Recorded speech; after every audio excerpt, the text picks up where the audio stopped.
Hello and welcome back again. I'm still Chris Bikerson, and we are broadcasting this time from Sioux City, Iowa. I was fortunate enough to find a good parking spot that's less than a mile for my delivery tomorrow morning, so yay for me, right? So moving on, today is part 4 of the Lease Purchase and Owner Operator School. Today's focus is on expected revenue. Now, before we get too far into what kind of revenue you can expect, let me make a quick disclaimer here. The revenue projections I'm giving are kind of generic, they're ballpark, and they're kind of specific to what I've been seeing in the freight market as of the summer of 2018.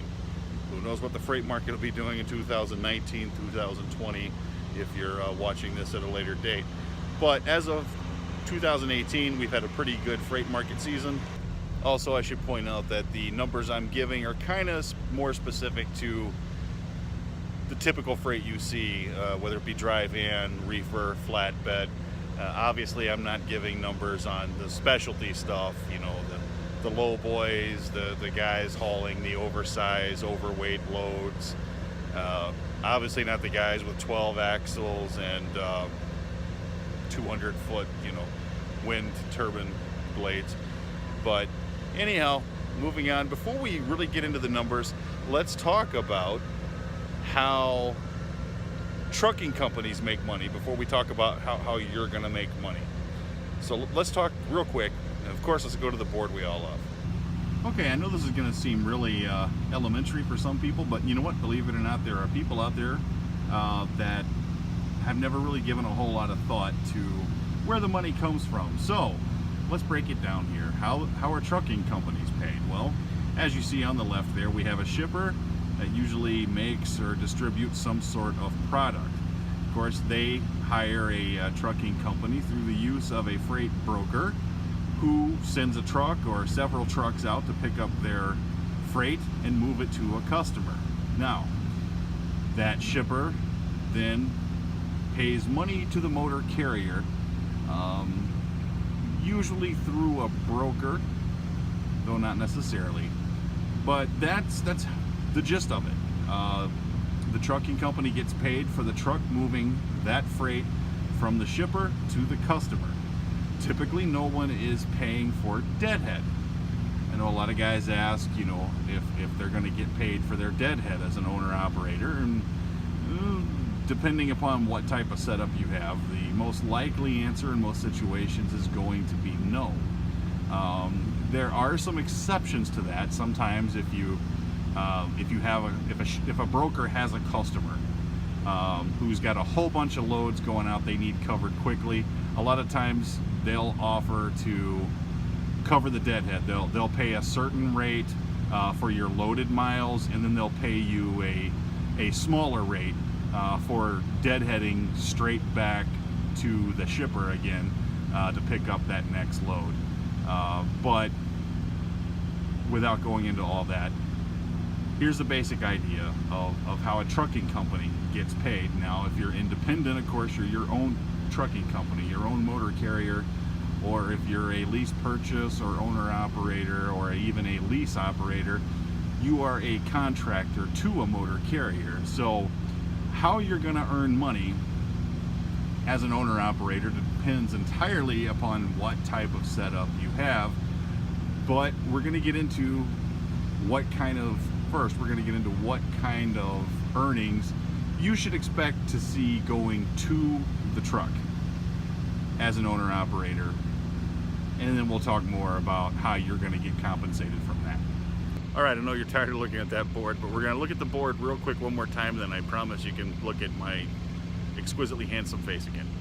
Okay, here's some terminology I'm going to be using for the rest of the course here. Total gross and total gross to truck. Now, your total gross, that's the total that's going to be paid for a load coming from the freight broker. I'm not going to get into how freight brokers buy and sell freight, but anyhow, whenever a broker needs a load moved, whether he sells it to a trucking company, logistics company, whatever, there's a total amount that the broker is paying out on a load. That's not necessarily the total you're going to get as an owner-operator. If you're running under your own authority, if you're independent, then yeah, your total gross on that load is going to be the same as the total gross to the truck. However, if you are one of the contractors we've talked about, lease operator, lease purchase operator, or owner operator contractor, that means you are driving for a motor carrier. You're contracted to a motor carrier, and they are going to take some portion of the amount that the broker is paying. Now, how much they take, well, that again depends upon what type of arrangement you've signed a contract to. So what have you agreed to? What are the terms of your contract on revenue to the truck? So that's the difference there between total gross and total gross to the truck.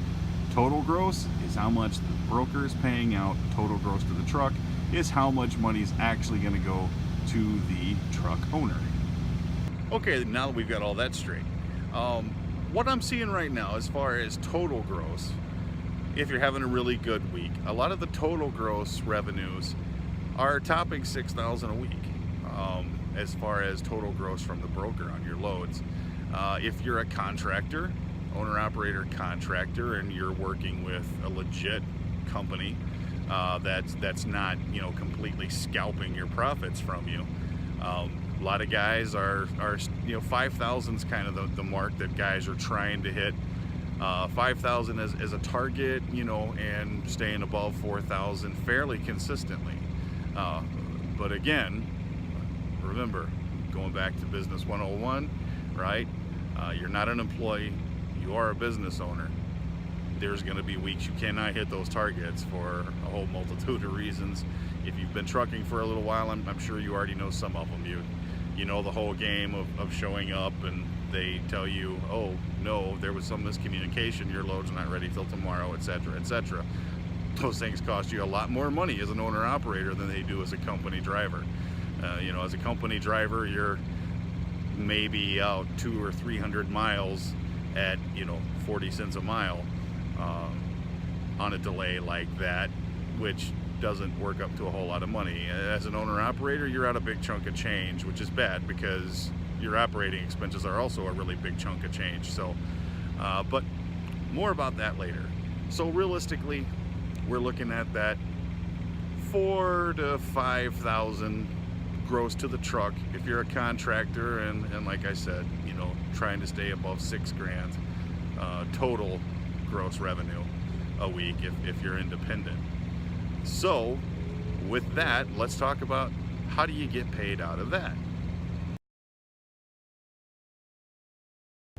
All right, sorry folks, but as I said here in the truck editing the video, I realized we still had a lot more to talk about, a little bit too much for just one video. So I'm actually going to break this particular part into two parts. So I'll see you on the next one, which is the continuation of part 4.